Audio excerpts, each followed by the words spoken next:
What is it? Well, it is the Okinawan diet. Now, these are the facts. Okinawan people, or the Ryukyu Islanders, are the healthiest people in the world. That is a scientific fact. 30-year plus research study found out when they were born and when they died, or they're still living now. They have the highest number of centenarians, or people living 100 years of age or longer, and these people are extremely healthy even in their old age. They did blood tests to check their hormones. They found their hormones at 80 and 90 years of age were half of their age, or equivalent to a 40-year-old or 45-year-old Westerner. So imagine that. If you're 90 years old and you have the hormones of a 40-year-old person, that's pretty good. So that's what they're doing. They are the most disease-free people in the world also. Cancer, stroke, heart attack, and all that is virtually unheard of. There are very few people getting these diseases, and the people who get these diseases normally survive these. Okay? So they are doing quite well. Okinawa is the largest island on a long chain of islands that stretches from the South Island of Japan, Kyushu, to very close to Taiwan. Okay, it's considered one of the Japanese prefectures now, or part of the Japan island groups. But the people themselves are not Japanese. In other words, they are Japanese citizens.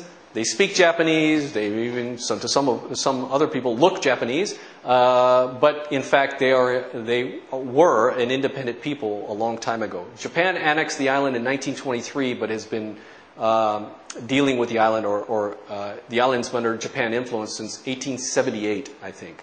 So they've been under Japanese influence or control for a very long period of time. Okinawa was the scene of one of the fiercest battles in World War II between the United States and Japan. In this, both army generals commanding both sides were killed. Both the American general Buckner and the Japanese guy, I think his name was Urashima, both were killed. And over 100,000 Japanese soldiers and 100,000 U.S. soldiers were killed or wounded. I think the American killed was about 20,000.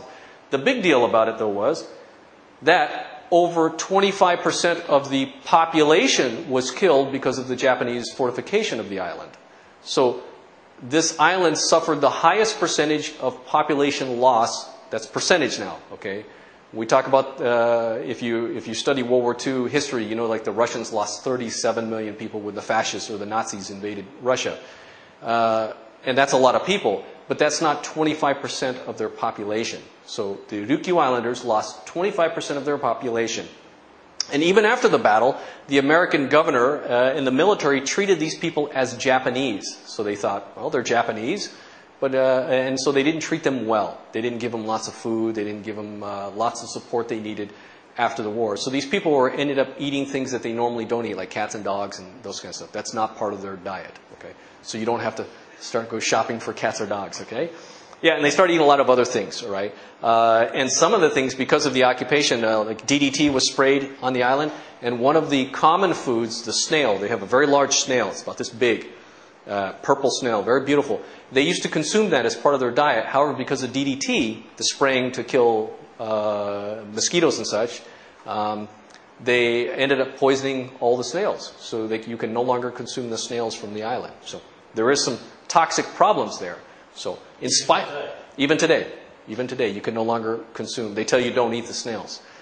So in spite of all that, among other things, they live longer than everyone else.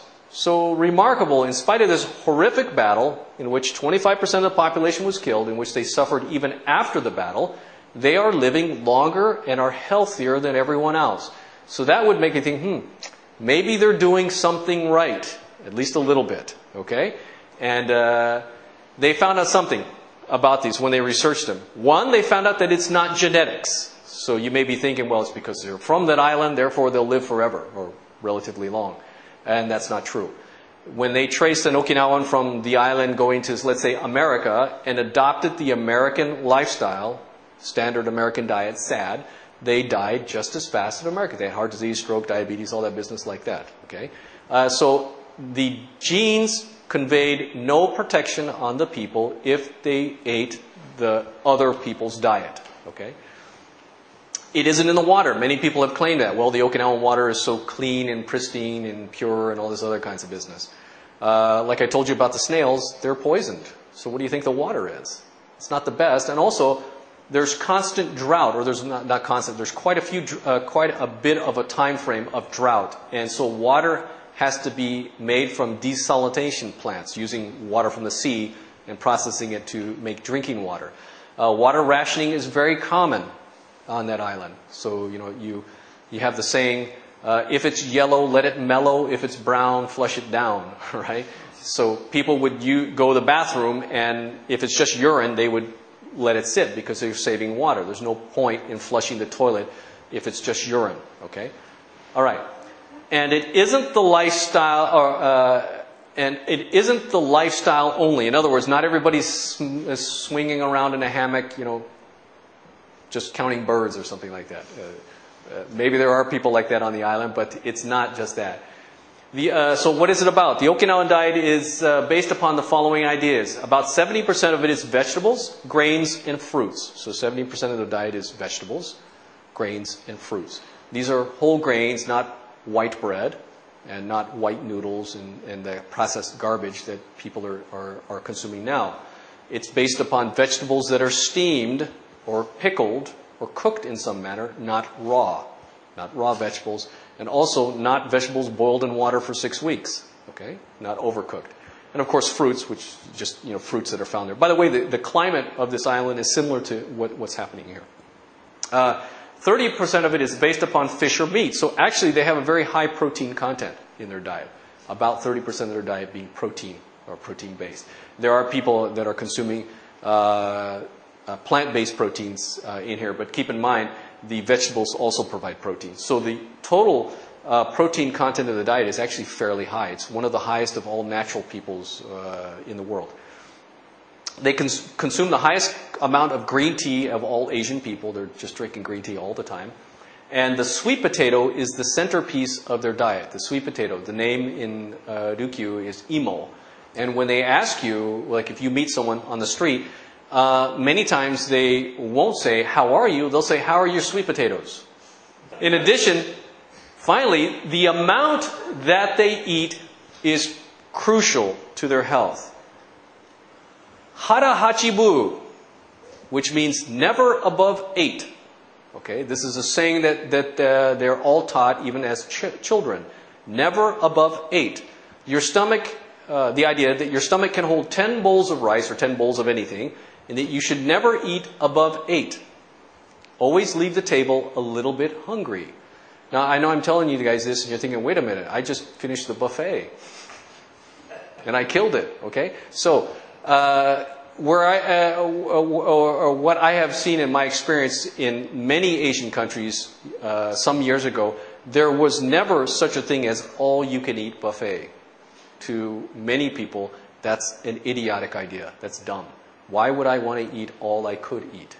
That makes no sense to many Asian people. But on this particular island, they teach you never above 8. Okay? And they did a study, the scientists were looking at using rats in a study about diet. And they were giving these rats their rat meal. And these rats are genetically programmed to die at 50 weeks. That's the way they make them for scientific research. And they fed the rats 3 different types of diet. One, they gave them the normal amount of food that a rat is supposed to get. Another group, they fed them as much as they possibly could. They just left a whole bag of food on the floor for them. And then the other group of rats, they fed, I think it was at 70%. So not even at 80%. It was at about 70%. And of course, the rats that were genetically programmed to die at 50 weeks that ate the normal meal, the amount of meal, they died at 50 weeks, like they're supposed to. The rats that they overate actually died early, at 42 weeks or 45 weeks, something like that. So they died young. And the rats that they underfed at about 70%, they kept living until, I think it was about week 70 or 75 when they just had to kill them. They didn't know when they were going to die. They were supposed to die at week 50, and at week 75, they were still living. And they, the lab space is pretty tight to come by. So the next group of experimenters said, hey, listen, we got to come in now, so you got to get rid of your rats. So they ended up killing the rats. And they had actually no idea how long they would have lived. Maybe they would still be alive today even. I don't know. So, what else do they do? Well, these people are very active and they exercise daily. So it's not just eating really well, but they also are doing some exercise. Karate, Mr. Miyagi comes from Okinawa. Actually, he does. Anyway. And it's practiced by many. You can see many of the older people doing this still. And in fact, there was a demonstration that was put on TV some years ago. I think it was in 1994 or 5 or something. A 92-year-old Okinawan guy fought a 34-year-old champion